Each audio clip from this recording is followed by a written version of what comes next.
어디를 볼 거냐면요. 93페이지 볼게요. 93페이지.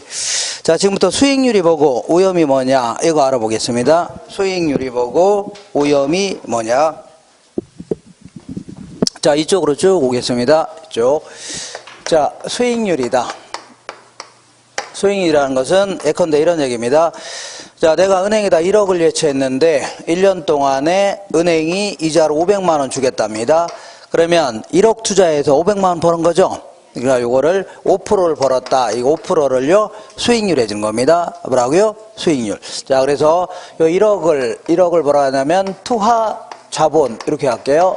투하 자본. 자, 그 다음에 500만 원 있죠? 요거를 뭐 순수익 이렇게 할게요. 항상 순수익 할 때는 비용을 뺀 걸 얘기합니다.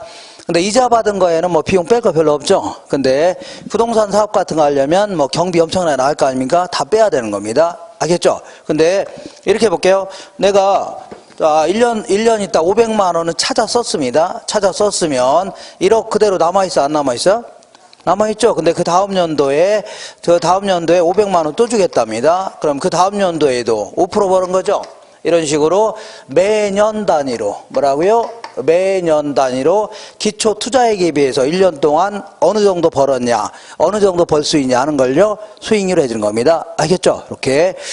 자, 이렇게 수익률인데 어쨌거나 매년 단위로 투자액에 비해서 어느 정도 벌었냐, 어느 정도 벌 수 있냐 하는 걸요 수익률 해줍니다.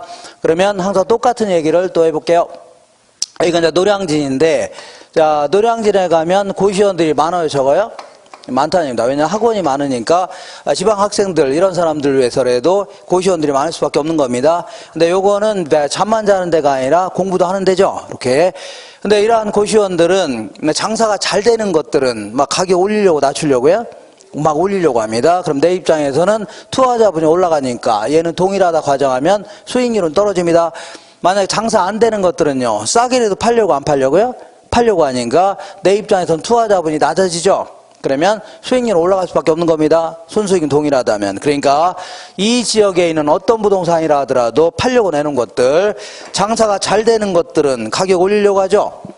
맞죠? 장사 안 되는 것들은요 싸게라도 팔려고 하죠. 그러다 보니까 결국은 10% 정도밖에 못 얻는다는 얘기입니다. 예를 들어서 10%보다 높은 것들은 자꾸 가격 올리려고 하죠. 그럼 내 입장에 수익률이 떨어지고 10%가 안 되는 것들은요 싸게라도 팔려고 하니까 내 입장에 수익률이 올라가죠. 그러다 보니까 이 정도밖에 못 번다는 얘기입니다. 근데 간혹가다 좀 싸게 나오는 것들이 간혹가다 있어 없어요? 있다는 얘기입니다. 특히 이제 상가라는 것은 아파트 같은 경우에도 자, 이거 할아버지 할머니가 잘 모르고 좀 싸게 나올 수도 있는 거죠. 그잖아요. 그리고 상가라는 것은 권리금이라는 게 붙는데 권리금을 좀 제대로 계산할 수 있는 사람은 별로 없습니다.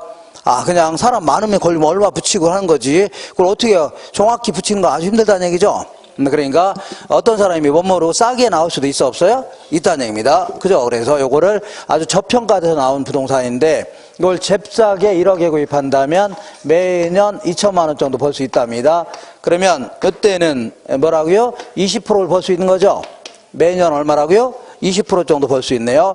그러면 다른 데 투자하면 10% 정도밖에 못 얻는데 여기는요 20%나 벌 수 있는 거 아닙니까? 그럼 당연히 여기보다는 여기에 투자하려고 할 겁니다. 그잖아요? 그래서 지금부터 자기가 투자하려고 하는 부동산으로부터 계산된 수익률을 뭐라고요?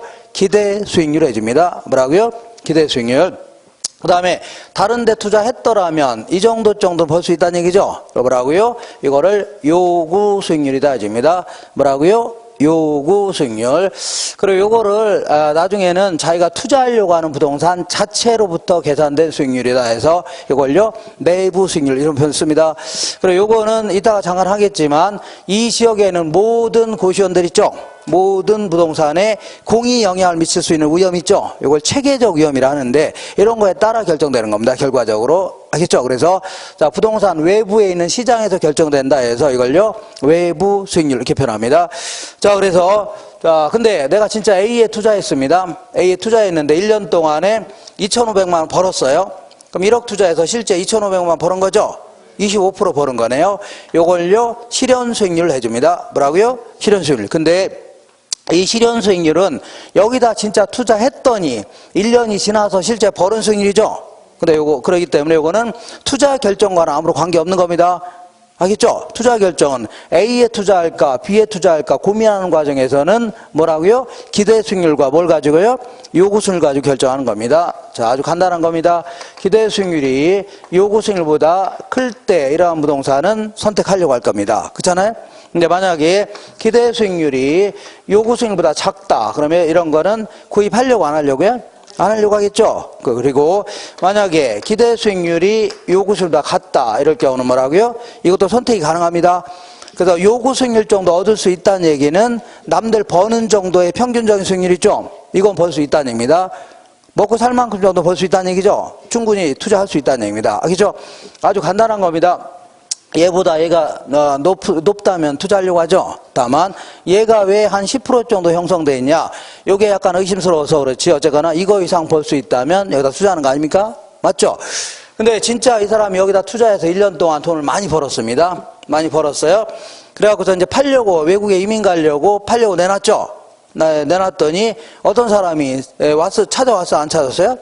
찾아왔을 거 아닙니까? 그래서 소문 듣고서 투자액에 비해서 아주 수익이 아주 좋네요. 자기한테 팔으라는 얘기입니다.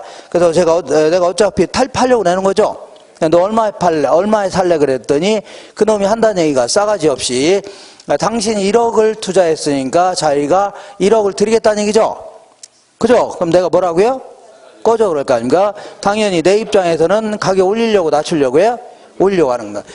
내가 아무리 아파트 금매로 구입했다 하더라도 팔을 때는 제 가격 받고 팔려고 안 팔려고요? 제 가격 받고 팔려고 할 거 아닙니까? 그죠? 그잖아요? 아무리 헐값에 좀 싸게 구입했다 하더라도 나중에 팔 때는 제 가격 받고 팔려고 하죠? 당연히 올리려고 하는 겁니다. 그럼 그 다음 사람은 기대치가 올라가요? 떨어져요? 떨어지겠죠? 그죠? 그럼 어디까지 가격이 올라가나 볼게요. 얘보다 높은 한은 계속 올라가는 겁니다. 그럼 어디일 때까지요? 10%가 될 때까지 계속 올라가는 겁니다. 그죠? 그러니까 이 부동산 투자도 잘 생각해 볼게요. 우리 현실 경제 다 똑같은 겁니다. 자, 우리 이제 어떻게 아파트를 금매로 구입한 사람 있죠? 싸게 구입한 사람, 이런 사람이나 큰 돈을 버는 겁니다. 그리고 장사도 처음에 잘한 사람 있죠? 이런 사람이 큰 돈을 버는 거지. 그 다음에 팔 때는 당연히 가격 올려서 받고 팔아요? 안 팔아요? 제가 받고 팔려오죠? 처음에 장사 잘하는 사람을, 갈비집도 잘하는 사람이 나중에 팔 때는 권리금 팍팍 붙여 팔려고 할 거 아닙니까? 그죠? 그러다 보니까 그 다음 사람들은요, 정상적인 수익률 있죠? 요구에 못 한다는 얘기입니다. 그러니까 결국은 장기적으로는 기대 수익률하고 뭐는 같아져요? 요구수는 같아지는 겁니다. 무슨 얘기 하겠네? 처음에 장사 잘하는 사람이라든가 금매로 부동산 구입하는 사람이죠? 이런 사람이나 큰 돈을 번다는 얘기입니다. 이거 되겠죠? 이렇게 하시면 돼요. 자, 이번에는 이렇게 오염에 대해서 알아보겠습니다. 뭐에서 알아본다고요? 오염에 대해서 알아보자. 한 장 넘겨보겠습니다. 자, 오염이라는 게 뭐냐면, 자, 오염을 영어로는 리스크 이렇게 표현합니다. 뭘 한다고요? 리스크. 그래서 오염은 뭐 굳이 정의하자면, 자, 자기가 기대하고 있는 기대 수익이라든가 기대 수익률에서 벗어날 가능성, 아니면요, 뭐 실현 수익이 기대치에서 벗어날 수 있는 정도, 이걸 뭐라고요? 오염이라는 겁니다. 아직은 잘 모르겠다. 그래서 오염이라는 것 이렇게 해볼게요. 자, 요 A라는 부동산은 1억 투자하니까 2천만 원 벌 거야. 이렇게 간단히 예측하지는 않았다는 얘기죠. 무슨 신입니까? 1억 투자하니까 2천만 원 벌 거야. 이렇게 예측하지는 않았다는 얘기죠. 그러니까 예를 들어 A라는 부동산이 Y라는 부동산이라고 간주해보자. 이렇게 해서 이런 식으로 예측했다는 얘기입니다. 1억을 투자하니까 1년 동안에 고시원 경기가 좋을 수도 있고 보통이 될 수도 있고 불황이 될 수 있어 없어요? 있죠. 여러 가지 상황을 상정한 다음에 만약에 경기가 좋다면 한 2,100만 원 정도가 기대가 된대요. 보통일 경우는요 2천만 원 정도가 기대가 된대요.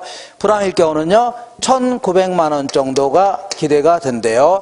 근데 앞으로 호황이 될지 불황이 될지 알아요 몰라요? 모르는 거죠. 다만 이 지역에서 오랫동안 중개활동 하신 분들한테 물어봤더니 앞으로 호황이 될 가능성은 한 40% 정도 된답니다. 보통이 될 가능성은요 20%, 얘는 뭐라고요? 40%. 이렇게 해서 이거를 평균을 낸 겁니다. 평균. 자, 이건 계산할 줄 아셔야 됩니다. 이렇게 계산하면 돼요. 2100 곱하기 0.4 플러스 2000 곱하기 얼마요? 0.2 플러스 1900 곱하기 0.4 이렇게 해주면 1년 동안에 기대된 수익이 2천만 원 정도 되는구나. 자, 그러니까 1억 투자하니까 2천만 원 벌 거다 그런 얘기죠. 그래서 20% 나왔다 그런 얘기지. 밑도 끝도 없이 그냥 20% 벌 거야 하진 않았겠죠. 그죠? 근데 자, 이 Z라는 부동산이 있는데 요 부동산도 이렇게 볼게요. 요것도 1억 투자하니까 자, 1년 동안에 기대되는 수익이 2천만 원이랍니다. 2천만 원이에요. 그러면 이것도 마찬가지로 기대 수익률이 몇 %라고요? 20% 맞죠? 맞죠? 이것도 2천만 원 기대하는 거죠? 근데 얘는 어떻게 나왔냐면 이렇게 자, 이거는 술집이라고 간주해보자. 뭐라고요? 술집. 예, 술집 경기가 좋을 수도 있고 보통이 될 수 있고 불황이 될 수 있는데 술집 경기가 좋다면 한 8천만 원이 기대된답니다. 얼마라고요? 8천만 원. 그 다음에 보통일 경우는 얼마라고요? 2천만 원이 기대된대요. 불황일 경우는요, 마이너스 4천만 원. 마이너스 4천만 원은 원금도 4천 까진다는 얘기죠. 그러면 확률은 똑같다고 가정해보자. 확률은 이렇게 될 확률 40%, 이렇게 될 확률요 20%, 이렇게 될 확률요 40%다. 자, 그럼 이거 똑같이 자 8,000 곱하기 0.4 플러스 2,000 곱하기 0.2 플러스 가로 열고 마이너스 4,000 곱하기 0.4 있죠. 그러면 2천만 나옵니다. 이제 나와요. 그럼 이것도 똑같이 기대치는 얼마? 기대 수익률이요 20%네요. 그죠? 그러면 아까 제가 위험이 뭐라고 했어요?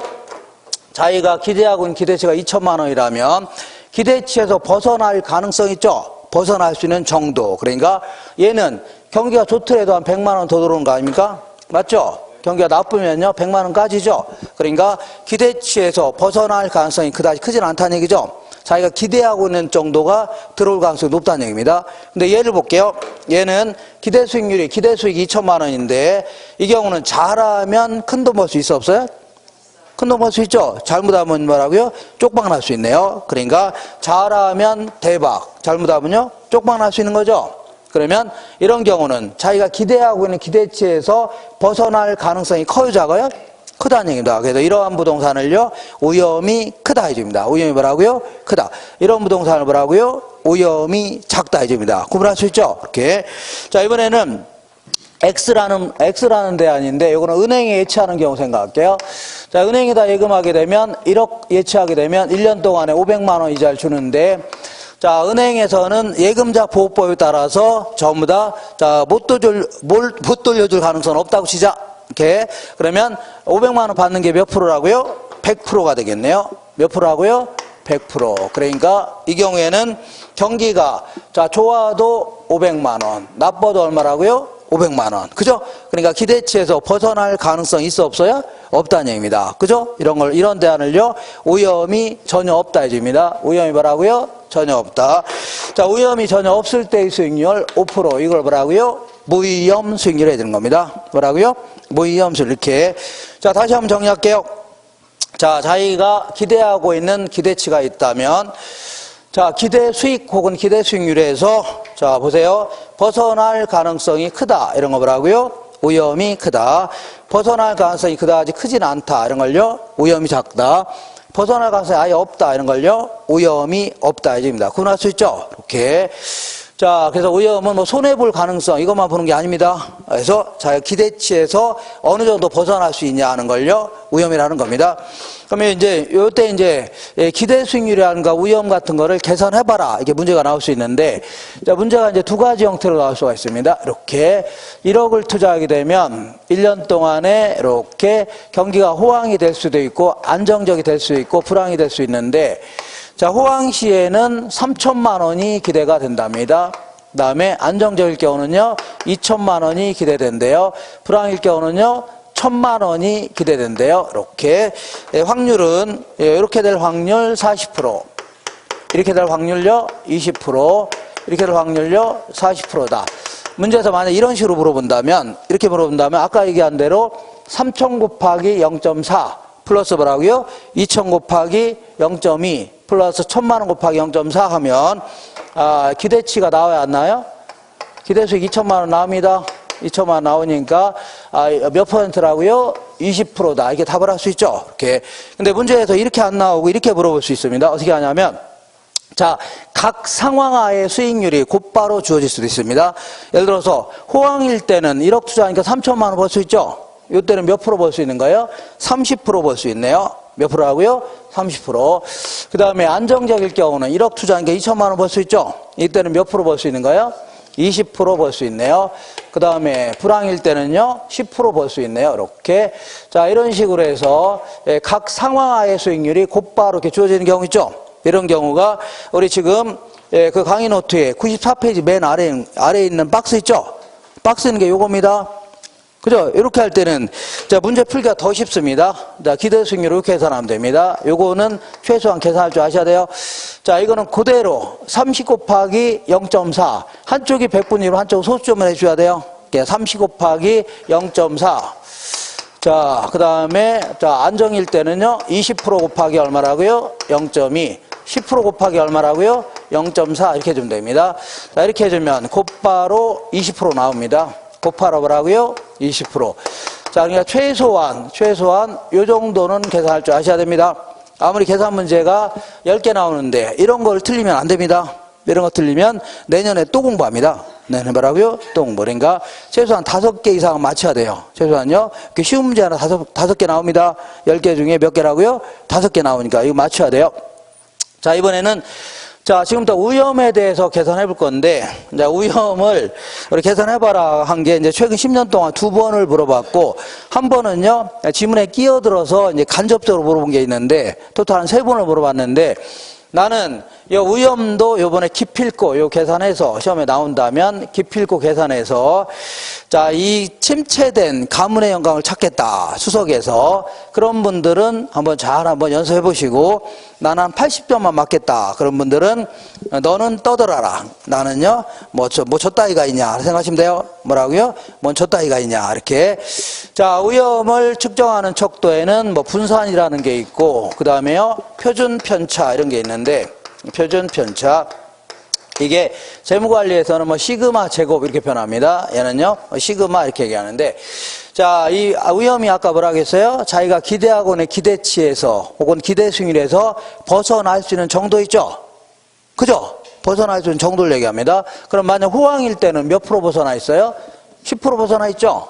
아, 기대 수익률이 20%였는데 여기서 어느 정도 벗어나 있냐 있죠? 요걸 얘기하는 거 아닙니까? 그러니까 만약에 호황일 때는 몇 프로 벗어나는 거예요? 10% 벗어나 있죠? 그냥 30% 빼기 20% 해주면 되겠네요. 10% 벗어나 있는 거죠? 만약에 안정적일 경우는 몇 프로 벗어나 있어요? 전혀 안 벗어나 있네요. 그러니까 20% 빼기 얼마라고요? 20% 해주면 돼요. 그 다음에 만약 불황이라면 몇 프로 벗어나 있어요? 10% 벗어 있는데 밑으로 10% 벗어나 있네요. 그러니까 10% 빼기 20% 해주면 돼요. 자, 그래서 이렇게 될 확률 0.4. 이렇게 될 확률 뭐라고요? 0.2. 이렇게 될 확률 0.4. 이렇게 더한 게 다 더해준 게 분산입니다. 이렇게. 자, 이렇게 해서 분산인데 요거 계산하면 분산이 우염이 0이 나옵니다.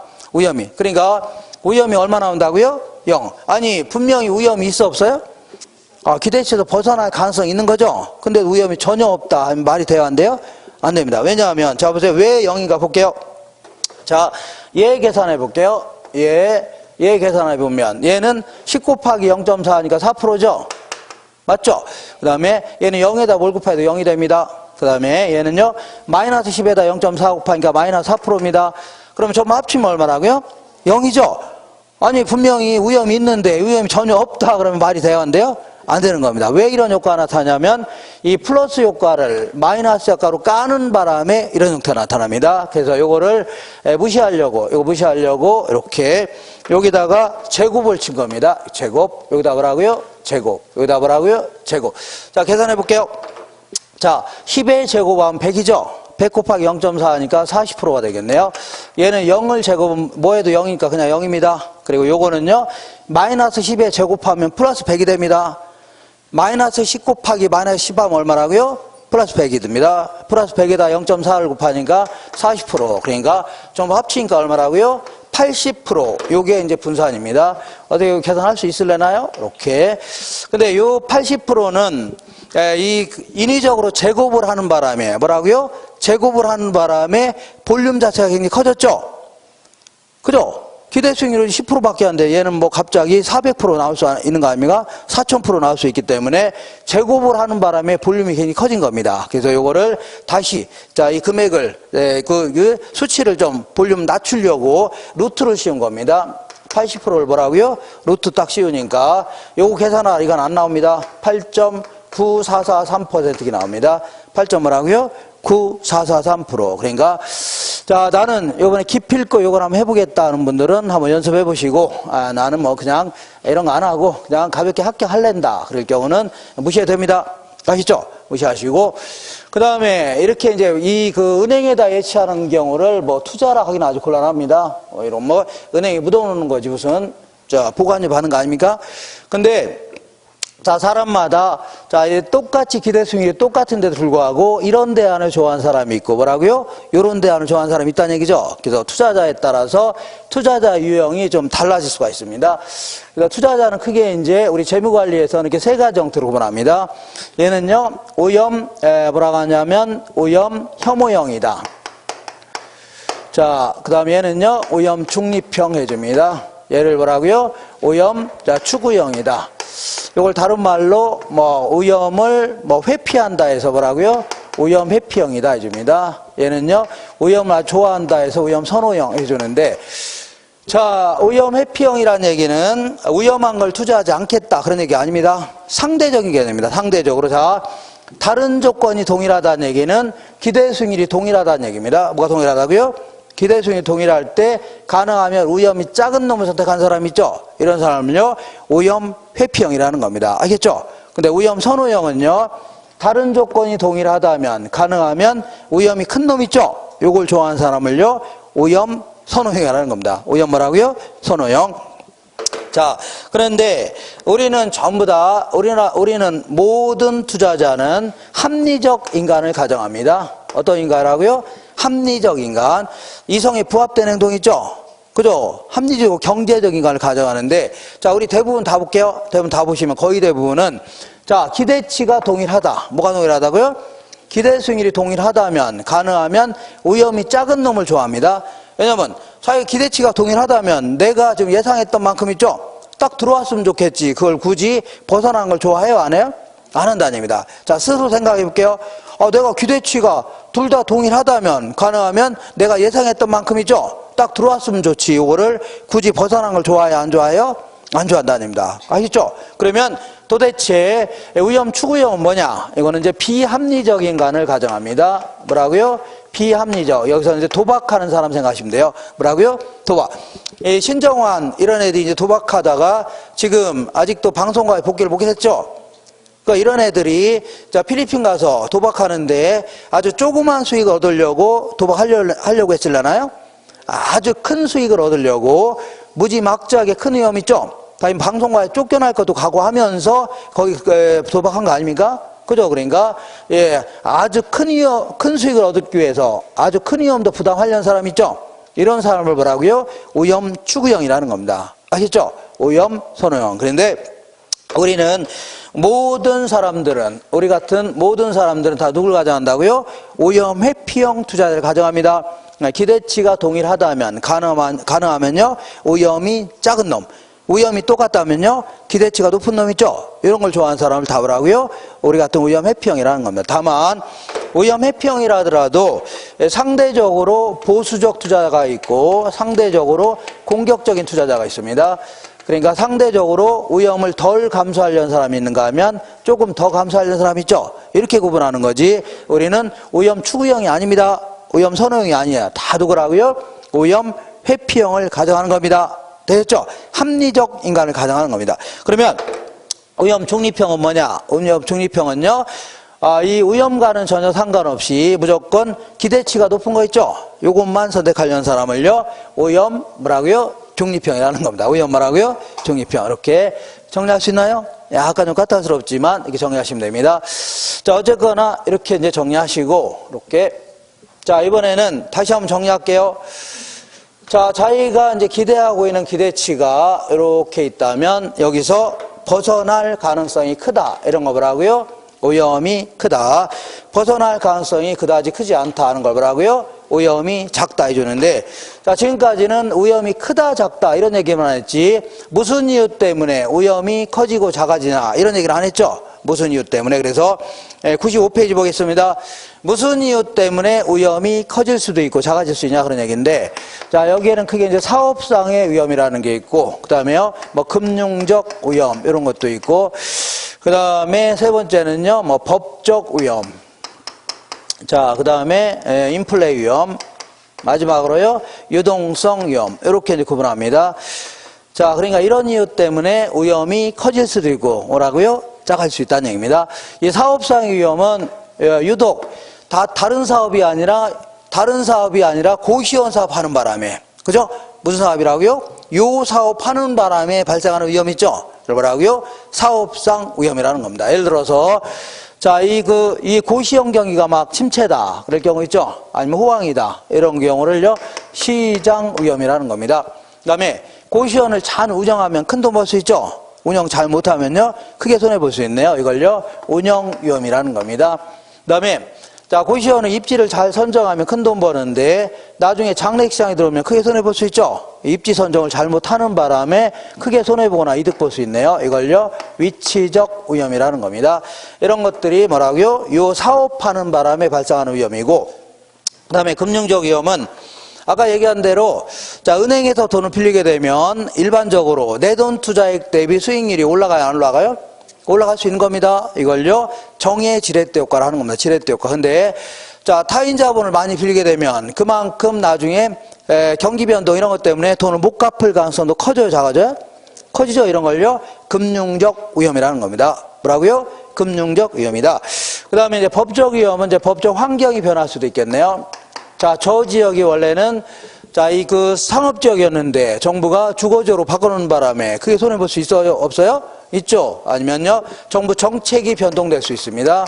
정부에서 재정이라든가 금융정책이 변경되면 이자율이 변동됩니다. 거기에 따라서 크게 손해보거나 이득 볼 수 있죠. 이거라고요. 이걸 전부 다 합쳐서 법적 위험이라는 겁니다. 그 다음에 부동산은 인플레에 따른 위험이 있을 수가 없는 겁니다. 인플레가 뭐예요? 물건의 가격이 올라가는 거 아닙니까? 그러면 여기서 물건이라는 것은 실물 자산을 얘기합니다. 화폐 자산이 아니에요. 그러면 부동산도 실물이에요? 화폐예요? 실물 아닙니까? 그러니까 인플레가 발생하면 부동산 가격도 같이 올라가는 게 일반적입니다. 그러니까 손해날 게 있어 없어요? 없습니다. 근데 왜 이게 나오냐면 자 부동산은 비싸요 싸요? 비싸니까 때로 은행에서 돈 빌릴 때 변동금리로 빌릴 수도 있어 없어요? 변동금리로 빌리게 되면 나중에 인플레가 심해지죠. 그러면 다음 주에 하겠지만 은행이 막 이자를 막 올리려고 합니다. 거기에 따라 크게 손해볼 수 있죠. 이런 거 뭐라고요? 인플레 위험이라는 겁니다. 그 다음에 유동성 위험은 아파트 같은 경우야 팔려고 내놨을 때 바로 팔릴 수도 있지만 상가라든가 공장이라든가 토지 같은 거 있죠. 요거는 3년이 되도록 5년이 되도록 때로는요 10년이 되도록 안 팔릴 수 있죠. 그잖아요? 그럼 어쩔 수 없이 헐값에 팔 수밖에 없네요. 이렇게 현금화시키기 어려운 위험을 뭐라고요? 이거를 자 유동성 위험이라는 겁니다. 되겠죠? 무슨 위험이라고요? 유동성 위험이다. 이렇게 정리하시고, 자 이번엔 이쪽으로 올게요. 이쪽으로 오시면 자 이 지역은 왜 한 10% 정도가 형성되어 있냐 좀 알아볼게요. 이 지역은 왜 20%도 아니고 뭐라고요? 10% 어떤 술집 시장도 이런 게 더 커지기도 하고 그런데 이것들은 전부 다 이제 금융시장에서 나온 이론들입니다. 뭐라고요? 금융시장. 자, 우리 볼게요. 우리 뭐냐 하면 우리 은행권에서 형성되어 있는 이자율이 예를 들어서 3%라고 간주해보자. 자, 물론 은행마다 예금 이자율은 차이가 나요, 안 나요? 나죠. 상품별로 차이가 나죠. 다만 평균 잡았을 때 얼마라고요? 3% 정도로 해줘야. 근데 왜 저축은행으로 가게 되면 저축은행 있죠? 여기 가면 이자율이 좀 높습니다. 일단 가보세요. 물어보세요. 자, 한 5% 정도 높다고 해보자. 왜 높은가 한번 보겠습니다. 생각해 볼게요. 자, 은행 같은 경우 우리가 은행에다 예금하죠? 예금할 거 아닙니까? 그럼 얘네들은 이 돈 가지고 주로 이제 아파트 담보대출 같은 거 많이 합니다. 뭐라고요? 담보대출. 그리고 그 건설사한테 돈을 빌려준다 하더라도 뭐 삼성이라든가 현대 같은 거 있죠? 현대산업개발, 대우라든가 이랬죠? 주로 이제 일군 건설업체한테 주로 빌려줍니다. 누구한테요? 일군 건설업체. 그죠? 걔네들은 뭐 분양 잘 많이 하죠? 그러니까 회수를 못할 가능성이 별로 없어요. 그리고 이 신용대출 해준다 하더라도 주로 1등급에서 뭐 3등급 정도 있죠. 이 신용이 아주 좋은 교사라든가 아니면 뭐 공무원 같은 사람 있죠. 이런 사람한테 주로 막 빌려주려고 합니다. 그죠? 그러니까 얘들은 돈을 긁어 모아서 빌려준다 하더라도 회수를 못할 가능성이 별로 없다는 얘기죠. 이렇게. 그러니까 예금자의 돈을 못 돌려줄 가능성도 별로 없습니다. 근데 저축은행은 얘들은 우리한테 예금 받죠? 예금 받아요, 안 받아요? 받아갖고 주로 이제 담보대출 해준다 하더라도, 그냥 대출이 아니라 추가 담보대출 있죠? 이런 걸 주로 많이 합니다. 그죠? 은행이 빌려준 찌꺼기 있죠? 그 위에다가 더 덧붙여서 빌려주는 거 있죠? 이런 거를 한다든가, 그 건설업자한테 빌려준다 하더라도 주로 이제 제가 사는 아파트가 무슨 아파트예요? 건영아파트 이런 식으로 2군, 3군 건설업체 있죠? 이런 데 주로 많이 빌려줍니다. 부장이 안 될 수도 있고. 안 그런가요? 네, 그리고, 자, 얘들은 이제 신용대출 해준다 하더라도 주로 이제 4등급 내지 한 7등급 정도 있죠? 이렇게 신용이 좀 안 좋은 사람 있죠? 이런 사람한테 주로 빌려줍니다. 그러니까 얘들도 돈을 빌려줬다 회수를 못할 가능성이 있어 없어요? 있죠? 그러니까 돈을 못 돌려줄 수도 있겠네요? 그럼 뭐하러 여기다 예금합니까? 여기다 예금하죠? 그죠? 근데 이 저축은행이 그러는 겁니다. 그 대신 우리는 이자율이 좀 높답니다. 뭐가 높다고요? 이자 높대요. 그러면 행여나 못 받을지 모르지만 이자를 더 준다니까 여기다 예금할 수 있죠? 그죠? 그러니까 여기다가 할 때는 3% 외에도 추가로 2% 정도를 사람 더 요구한다는 얘기죠? 이렇게 위험이 커지니까 그 정도를 추가로 더 준다면 투자할 수 있다는 얘기입니다. 그죠? 이거 똑같은 논리입니다. 그러면 부동산 투자에도 위험이 있어 없어요? 아까 이게 위험 아닙니까? 위험 있어 없어요? 있다는 얘기입니다. 그러니까 당연히 부동산 투자했을 때도 위험이 전혀 없을 때의 수익률뿐만 아니라 위험이 있어 없어요? 있죠. 그러니까 거기에 따라서 추가적인 수익률을 요구한다는 얘기죠. 이걸 뭐라고요? 오염 할증률이다 입니다. 뭐라고요? 오염 할증률. 근데 자, 이 무위험률이라는 것은 요거는 오염이 전혀 없을 때의 수익률 아닙니까? 그죠? 근데 오염이 전혀 없는데도 불구하고 왜 이 3% 정도를 요구하냐? 요거는 뭐 시간에 대한 대가로 받으려고 하는 겁니다. 무슨 대가라고요? 시간. 우리가 1년 동안 이 예금하게 되면 이자 받으려면 이들을 찾아 못 쓰는 거죠. 그러니까 시간에 대한 대가, 보관료 받아야 될 거 아닙니까? 그래서 요거는 제1금융권에서 제1금융권 있죠? 여기서 화폐의 수요 공급 있죠? 이런 거에 따라 결정됩니다. 일반 경제 상황에 따라 결정됩니다. 근데 요거는 뭐라고요? 당연히 오염에 따라 결정되는 겁니다. 뭐라고요?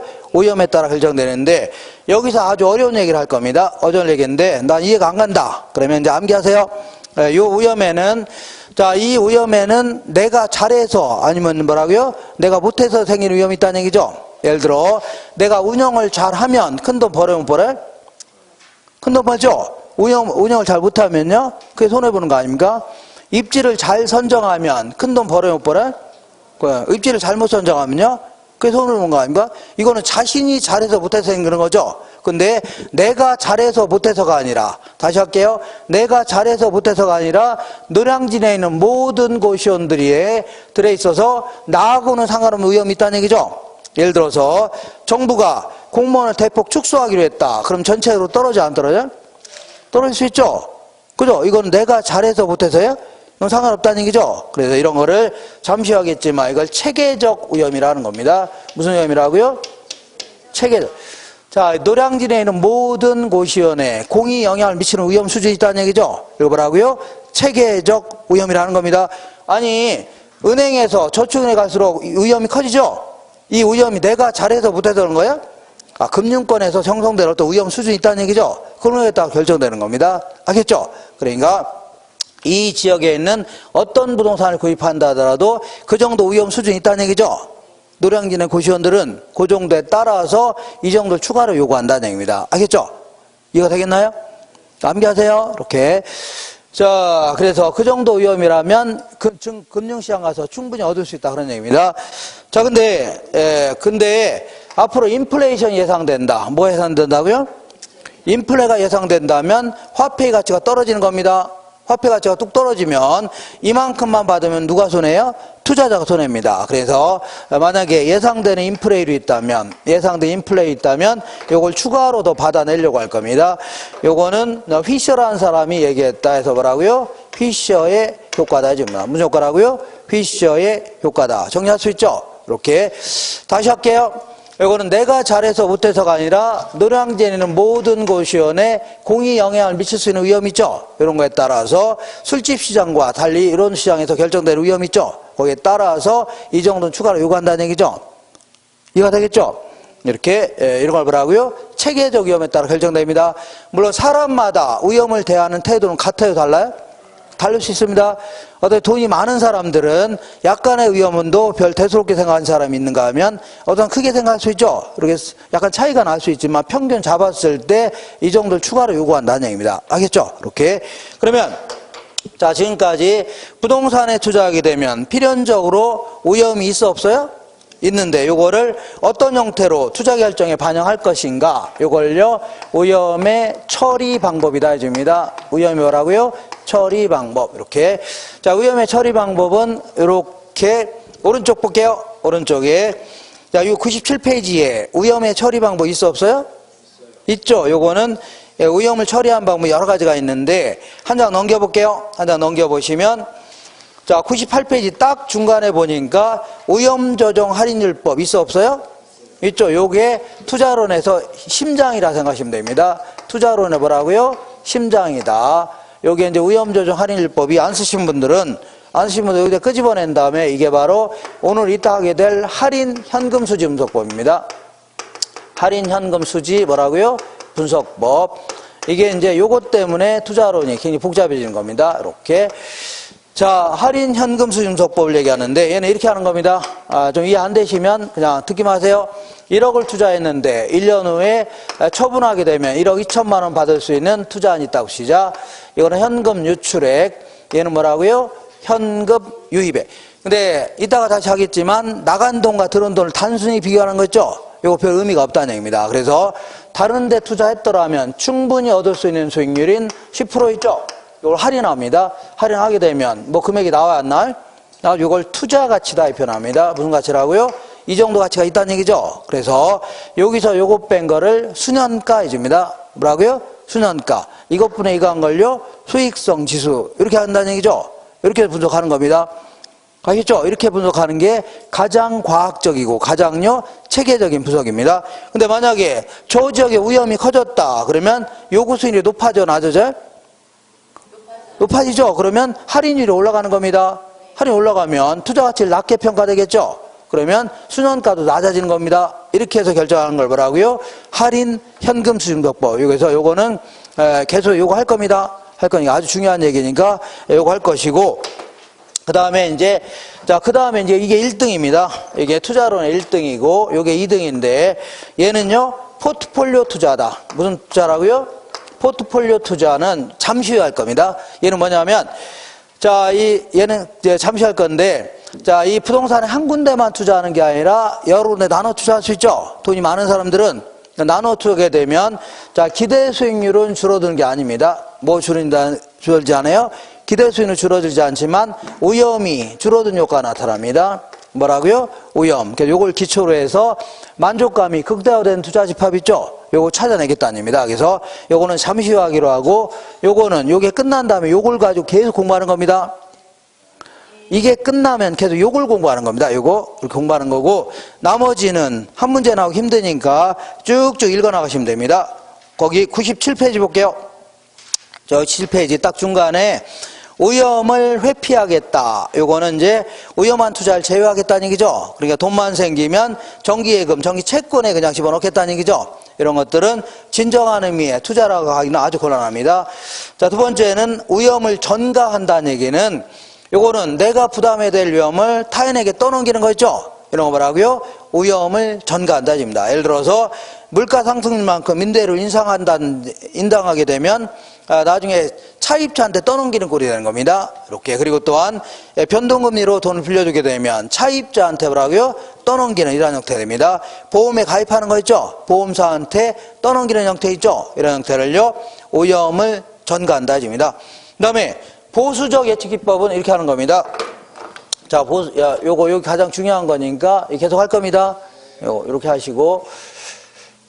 자, 지금 뭐 하는 거냐면 위험을 어떤 형태로 반영해서 투자 결정하시는가 하는 얘기인데, 자, 보수적 예측기법은 1억 투자했는데 경기가 좋을 수도 있고 보통이 될 수도 있고 불황이 될 수 있어 없어요? 있죠. 근데 이 경우는 이러한 상황 전혀 무시하고 최악의 경우는 1억 투자하면 800만 원 정도 벌 수 있는 거 아니냐. 최소한도. 그죠? 요걸 가지고 기대 수익률 8%를 정한 다음에 요걸 가지고 요구 수익률하고 비교하겠다는 얘기죠. 이렇게 하는 걸요. 보수적 예측기법이다. 그러니까 최악의 상황을 가정해서 수익은 가능한 낮게, 비용은요 가장 크게 예측하겠다는 얘기죠. 이렇게 투자 결정하는 건데, 이거는 상당히 문제가 많습니다. 웬만한 대안은 다 기각할 가능성이 높아집니다. 투자할 게 별로 없다는 얘기죠. 상당히 문제가 됩니다. 그 다음에 이제 민감도 분석 기법이다 해서 얘는 자, 기대 수익이라는 걸 계산하려면, 자, 기대 수익을 계산하려면 임대주택 같은 경우는 임대료 같은 것도 잘 적절히 예측해야 되고, 한 달간에, 1년간에, 그 다음에 공실 같은 것도 잘 예측해야 되고, 맞죠? 그 다음에 뭐 기타 소득이라든가, 뭐 불량부채라든가, 각종 경비라든가, 이런 걸 다 예측해야 될 거 아닙니까? 이렇게 해서 이거 계산하는 거죠. 이때 다른 예측치는 그대로 놔둔 상태에서 임대료만 살짝 올려보고, 살짝 내려볼 수 있죠? 그러면 얘가 변해요, 안 변해요? 변할 거 아닙니까? 이번에는 공실만 살짝 올려보고 내려볼 수 있죠? 그러면 얘가 변해요, 안 변해요? 변할 수 있죠? 그럼 이게 가장 크게 변하는 게 위험이 커질 가능성이 가장 높다는 얘기입니다. 예를 들어서 공실을 움직여 봤더니 가장 크게 움직인다는 얘기죠? 그래서 요거를 집중적으로 관리하겠다는 얘기입니다. 그러니까 처음에 예측했던 공실이 한 3%라면 부동산을 처분할 때까지 3%만 계속 유지만 잘 해준다면 위험은 작아진다는 얘기죠. 이렇게 하겠다는 걸 뭐라고요? 민감도 분석 혹은요 감응도 분석이라는 겁니다. 민감도 혹은 뭐라고요? 감응도 분석이다. 한 장 넘겨볼게요. 이번에는 평균 분산 결정법이라고 있는데, 자, 여기 평균 뭐라고요? 분산 결정법. 자, 여기서 평균은 기대 수익률을 얘기합니다. 아까 우리 얘기한 것처럼, 자, 그 기대 수익률은요, 각 상황하의 수익률이죠. 요거 확률로 평균 낸 거 아닙니까? 이거는요, 기대 수익률 얘기합니다. 그리고 아까 위험을 측정할 수 있는 척도가 분산과 뭐가 있다고요? 아까 위험을 뭘로 측정해요? 분산과. 예? 표준 편차. 분산과 뭐라고요? 표준 편차로 측정하는 거 아닙니까? 그죠? 그래서 요거를 기대 수익률과 위험을 하나의 평면에 딱 집어넣은 다음에 이렇게 집어넣을 수 있죠? 이렇게 해서 점을 찍어보는 겁니다. 부동산마다 기대 수익률과 위험. 그러면서 우리는 다 누구를 가정하냐면 위험 회피형 투자자를 가정합니다. 뭘 가정해요? 위험 회피형. 그러니까 기대치가 동일하다면, 가능하면요 위험이 작은 놈을 선택하겠다는 얘기죠? 그죠?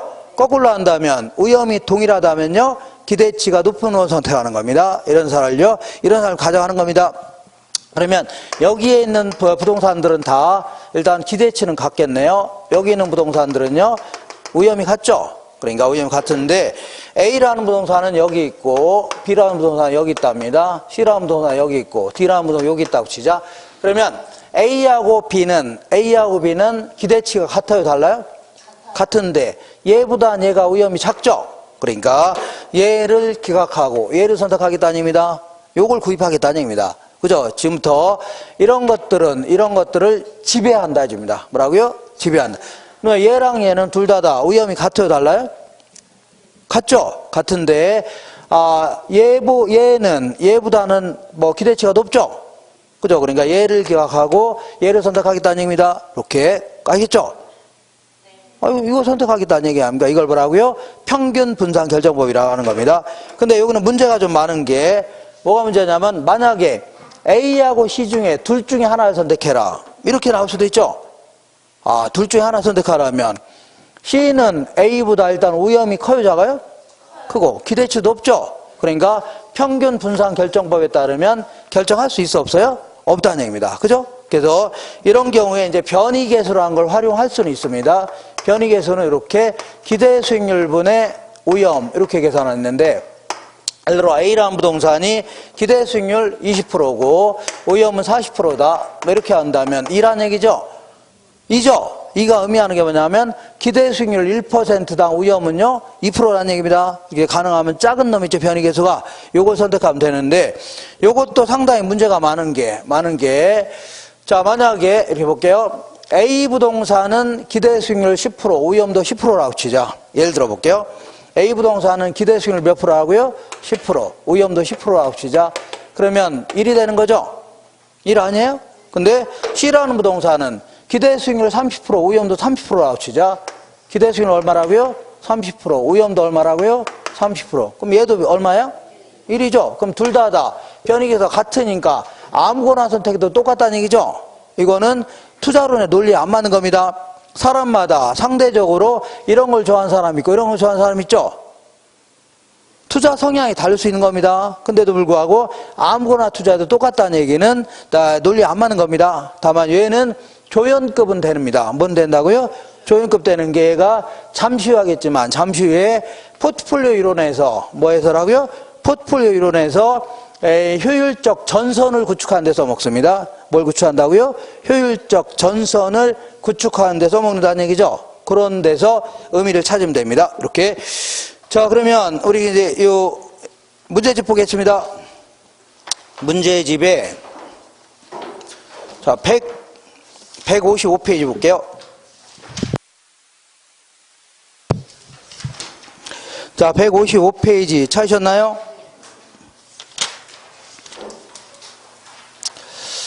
자, 1번 보겠습니다. 1번. 부동산 투자에 대한 다음 설명 중 틀린 것은 수익은 현재 소비를 희생한 대가이며 요구 수익 혹은 요구 수익률에는요 시간에 대한 대가와 불확실성을 위험이라는 겁니다. 위험에 대한 대가로 구성된다. 시간에 대한 대가가 뭐라고요? 위험에 대한 대가로 구성된다. 물론 인플레가 없다는 가정이 있다면. 2번 볼게요. 자, 무위험률은 장래 기대된 수익이 상대적으로 확실한 경우의 수익률 있죠. 은행이 예치했을 때 수익률 아닙니까? 확실할 경우의 수익률을 말하며 순수한 시간 가치에 대한 대가로서 이거는요 위험과는 상관없이 일반 경제 상황 있죠. 그러니까 제1금융권에서의 화폐 수요 공급 있죠. 이런 거에 따라 결정됩니다. 3번 볼게요. 위험 할증률은 시장 위험뿐만 아니라 시장 위험뿐만 아니라 자신이 위험 회피 정도 있죠. 요거에 따라 결정될 수 있는 겁니다. 아까 얘기한 대로 아까 얘기한 대로 이런 얘기죠. 돈이 많은 사람들은 약간의 위험에도 크게 생각할 수 있어 없어요? 있죠. 이런 것도 결정될 수 있는 겁니다. 다만 평균 잡았을 때는 똑같다. 자, 사람마다 약간 차이가 있다는 얘기죠. 다만 평균 잡았을 때 10% 요구한다 해야지 똑같다는 얘기는 아닙니다. 오케이. 자, 3번 볼게요. 위험 할증률은 시장 위험뿐만 아니라 개별 투자자가 안고 있는 위험 있죠. 밑줄 쳐볼게요. 개별 투자자가 안고 있는 위험 있죠. 요거를 위험 회피 성향이라는 겁니다. 뭐라고요? 위험 회피 성향. 비체계적 위험이 아닙니다. 부동산마다 개별적으로 영향을 미치는 게 아니에요. 요거는요 사람마다 위험을 회피하는 정도가 다를 수 있죠. 이런 거에 따라 차이가 날 수 있다는 얘기입니다. 이렇게. 자, 그 다음에 4번 볼게요. 투자의 위험에서 자 아까 했죠. 체계적 위험과 뭐가 필요한다고요? 요구 수익이 필요한 겁니다. 맞죠? 체계적 위험은 요거는 조금 이따 하겠지만 피할 수 있어 없어요? 피할 수 없는 위험입니다. 그래서 투자의 위험에서 피할 수 있는 위험 밑줄 쳐볼게요. 피할 수 있는 위험을 위에다가 비체계적 위험이라는 겁니다. 뭐라고요? 비체계형. 그러니까 비체계적 위험 증가로 요구 수익은 비례관계가 있는 게 아니라 체계적 위험과 비례관계가 있는 겁니다. 무슨 의미라고요? 체계적. 비체계적 위험이 아니에요. 뭐라고요? 체계적 위험과 비례관계가 있다 해줘야 돼요. 헷갈리게 설명했나요? 그러니까 피할 수 있는 게 아니라 뭐라고요? 피할 수 없는 위험과 비례관계가 있다는 얘기죠. 이렇게 해주는 게 낫겠네요. 헷갈린다. 그러면 뭐하고 관계가 있다고요? 체계적 위험과 비례관계가 있다는 얘기죠. 이렇게 하시면 돼요. 그 다음에 5번 볼게요. 실현수익률은 투자 결정과는 아무런 관계가 없다고 했죠. 그러니까 투자 결정의 타당성 분석에는 사용해야 하네요. 자, 얘와 얘를 가지고 분석한다고 했죠. 얘와 얘를 가지고 한 장 넘겨보겠습니다. 넘겨보시면 그래서 4번 볼게요. 4번. 자, 부동산 투자의 위험 및 위험 관리에 대한 설명 중 틀린 것은 유동성 위험이란 부동산을 현금으로 전환하는 과정에서 발생하는 시장 가치의 손실 가능성. 맞는 겁니다. 2번 볼게요. 수익은 가능한 낮게 그리고 비용은 가능한 높게 추정하여 수익과 비용의 불확실성을 투자 결정에 반영하기도 하죠. 이걸요 보수적 예측기법이라는 겁니다. 뭐라고요? 보수적 예측기법. 그다음에 위험도가 높은 자산을 투자해서 제외시킨 것을 위험의 전가라는 표현을 쓰는 게 아닙니다. 이거는 위험을 제거하겠다는 얘기입니다. 위험을 뭐라고요? 제거 혹은 제외하겠다. 그렇게 하는 거지. 전가는 아닙니다. 전가는 타인에게 떠넘기는 거라고 했죠. 그 다음에 4번 해볼게요. 수익성에 결정적인 역할을 주는 변수들에 대해서는 감응도 분석, 이걸 다른 말로 민감도 분석이라는 겁니다. 민감도 분석하기도 한다는 얘기죠. 5번 볼게요. 투자 금액을 모두 자기 자본으로 조달할 경우에는 금융적 위험이 있을 수가 있어 없어요? 금융적 위험은 타인 은행에서도 빌렸을 때 못 갚을 가능성을 얘기하는 거 아닙니까? 그러니까 전액을 내 돈만 투자하게 되면 그 금융적 위험은 없습니다. 그 다음에 5번 보겠습니다. 부동산 투자에 있어서 위험관리 방안으로 틀린 것은 요거는 정답이 그 2번으로 4번 돼 있죠? 2번하고 복수 정답입니다. 2번, 4번 둘 다 틀린 겁니다. 둘 다 틀렸어요. 1번 보겠습니다. 요구 수익률을 결정하는 데 있어서 감수해야 되는 위험의 정도에 따라서 위험 할증률을 더한다는 얘기죠. 체계적 위험은 제거할 수 없는 거죠. 이걸 감수해야 될 위험이라는 겁니다. 맞는 겁니다. 2번에 사업 위험 감소를 위하여 투자자는 경제 환경 변화에 민감한 업종인 단일 임차인으로 구성한다. 이게 틀렸습니다. 왜냐하면 이거는 일종의 포트폴리오 기법인데 내가 원룸 하나 갖고 있는데 자, 예를 들어서 일용 근로자만 임차인으로 다 집어넣게 되면 자, 건설 경기가 안 좋으면 임대료 전혀 안 들어올 수 있죠.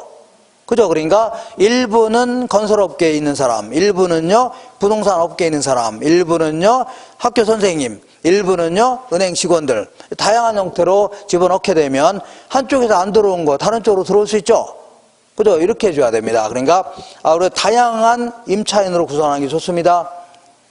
이거 되겠죠? 다양한 임차인. 그 다음에 3번 볼게요. 투자에서 발생하는 위험의 일부를 보험회사 등에 전가하기 위하여 위험에 가입할 수 있겠죠? 이걸 위험에 전가라는 겁니다. 4번이 이제 문제가 됐었는데 이것도 예전에 기출로 한번 나왔던 문제입니다. 위험관리 방안, 위험관리 방법 밑줄 쳐볼게요. 여기서 위험관리 방법이라는 것은 결국은 위험이 커졌을 때 이런 얘기입니다. 위험이라고요? 위험이 커졌을 때 이런 표현이 내포되어 있는 겁니다. 원래 이게 상당히 이제기가 됐었는데 박박 우겨서 위험을 관리한다는 얘기는 위험이 커지면 어떻게 할 거냐는 얘기죠. 그죠? 그러면 위험이 커지면 아까 요구 수익률을 높인다고 해서 위험이 커지면 요구 수익률을 높인다고 했죠. 그래서 요구 수익률을 상향 조정하고 뭐라고요? 상향 조정하고 민감도 분석, 평균 분산 분석 등을 실시한다는 얘기죠. 이렇게 해줘야 됩니다. 그 다음에 위험을 회피하는 방법으로 투자의 부적격 자산을 투자해서 제외할 수도 있겠죠. 투자의 부적격 자산을 투자해서 뭐라고요? 제외할 수도 있겠네요. 자, 그리고 이렇게 수익률이 높은 부동산들은 서로 살려고 안 살려고요? 살려고 하니까 부동산 자체가 올라가겠죠. 그럼 수익률이 떨어진대. 그 다음 사람들은 어디까지 올라가요? 얘보다 높은 한은 계속 올라가는 거죠. 어디 될 때까지요? 10%가 될 때까지. 그럼 거꾸로 해볼게요. 거꾸로. 자, 어떤 부동산이 있는데 1억 투자하니까 어디 갔어요? 1억. 누가 어디 갔어요, 저거? 자, 1억 투자하면 500만 원밖에 못 버는 투자안이 있다고 치자. 얼마라고요? 500만 원. 그러면 이때 수익률은 몇 프로예요? 0.5%입니다. 그냥 5%죠? 맞아, 안 맞아요? 5%예요. 그죠? 그럼 이런 거는 사람들이 투자하려고 안 하려고요? 안 하려고 하니까 사람들, 부동산 주인은 싸게라도 팔아야 되겠죠? 서로 안 살려고 하니까 싸게라도 팔려니까 부동산 가격은 떨어져, 안 떨어져? 떨어지면 그 다음 사람들은 이게 떨어지니까 기대치가 올라갈 수 있죠? 이게 5천만 원 떨어지면 10% 되는 거 아닙니까? 그죠? 그럼 어디까지 가격이 떨어지냐면 얘보다 못 미치는 한은 계속 떨어지는 겁니다. 어디일 때까지요? 같아질 때까지. 알겠죠? 같아질 때. 자, 읽어볼게요. 자, 어디를 볼 거냐면, 자, 오른쪽에 157페이지에 맨 아래 반복 속달 문제 있죠? 요거에 1번에 한 장 넘겨볼게요. 1번에 4번 볼게요. 동그라미 4번. 자, 어떤 부동산에 대한 투자자의 요구 수익률은 10%인데 기대 수익률은 5%라면 요 똑같죠, 이거? 5%라면 자, 사람들은 여기다 투자하려고 안 하려고요?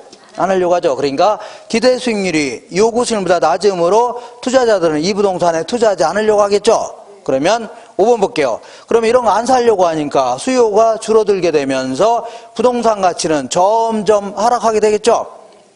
점점 떨어져 안 떨어져? 하락하죠. 떨어지게 되면서 그러다 보니까 부동산에 대한 기대 수익률은 점차 감소되는 게 아니라 증가하겠죠. 올라가겠죠. 그러니까 결국은 같아지는 겁니다. 결국은 뭐라고요? 같아진다. 아까하고 거꾸로 해주면 돼요. 거꾸로 잘 생각하시면 돼요. 이렇게 그 얘기하는 겁니다. 할만한가요? 이렇게. 아니 자, 다 볼게요. 아까 이게 2천만 원 벌 수 있는 투자안이 있다. 그러면 이건 몇 프로라고요? 20%죠. 그럼 이런 건 서로 구입하려고 안 하려고요? 하려고 하니까 가치가 올라가겠죠? 그럼 그 다음 사람 떨어질 거 아닙니까? 어디까지 올라가요? 얘랑 같을 때가 계속 올라가는 거죠? 이거죠? 그러면 이거를 아까하고 똑같이 거꾸로 해주면 돼요. 할 수 있나요? 헷갈려요? 할만하죠? 오케이. 할만해요? 한번 다시 물어볼까요? 자, 이렇게 해서 할만하죠? 아까 요거 잘 보면 이런 거는 뭐 가고 올라가죠? 근데 이거 500만 원밖에 안 되는 것들은 500만 원밖에 안 되는 5%밖에 안 되는 것들은 자꾸 떨어지죠? 이거 올라갈 거 아닙니까? 언제 같아질 때까지. 되셨죠? 다시 해요? 자, 이렇게 해서 수익률이 뭐고 위험에 대해서 알아봤습니다. 잠깐만 있다가 이제 포트폴리오를 한 다음에 아까 오염조정 할인율법 있죠? 요거에 대해서 계속 할 겁니다. 잠깐 쉬겠습니다.